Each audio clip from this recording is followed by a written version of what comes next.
So the biggest adjustments that were made were really driven by an improving prospect we see for economic growth moving forward in the Asia region in particular, coupled with the potential for further US dollar weakness in the medium term, which as a consequence led us to upgrade emerging markets to overweight.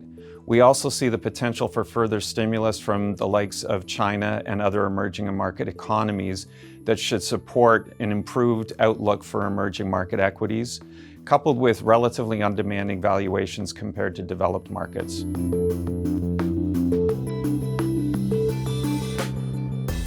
With respect to developed market equities, we are still overweight Japan, where we believe structural reforms continue to take place, and we expect to see more fiscal stimulus going forward as we move into next year. Correspondingly, on the underweight side of things, we are not as optimistic about the prospects for Europe at the moment, where we still see more subdued economic growth, less stimulus going forward, given the fact that, in our view, the European Central Bank has mostly finished its rate cut cycle, and anemic earnings growth prospects relative to the rest of the developed markets. Canada remains somewhat of an underweight. It's been a tremendous performer this year, and we feel that some of the commodities have maybe moved a little bit ahead of themselves, most particularly gold. So we believe that there's a potential for a little bit of consolidation in that area. The US remains a neutral, and it's really driven by the fact that we've had a tremendous rebound over the last 6 months. So valuations are now more stretched.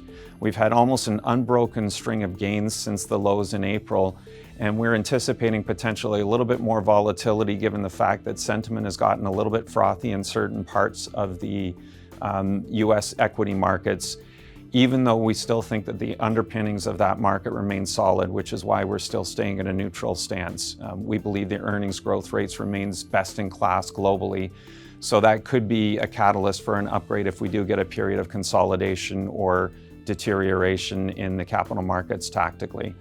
Finally, Asia ex-Japan still looks reasonably good to us. It's a neutral weight.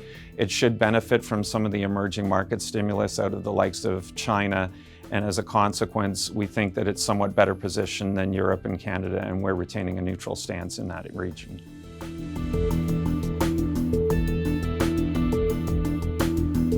We remain underweight in the investment-grade credit and the sovereign government bond markets, mainly due to their interest rate sensitivity. While we're still seeing easing cycles globally, which is supportive of the fixed income markets, at the same time, inflation, while it has stabilized, remains at relatively elevated levels, which is a concern, and fiscal deficits are excessive in a number of the Western countries and causing some concern at the longer end of the sovereign bond market, hence the modest underweight to that portion of the market.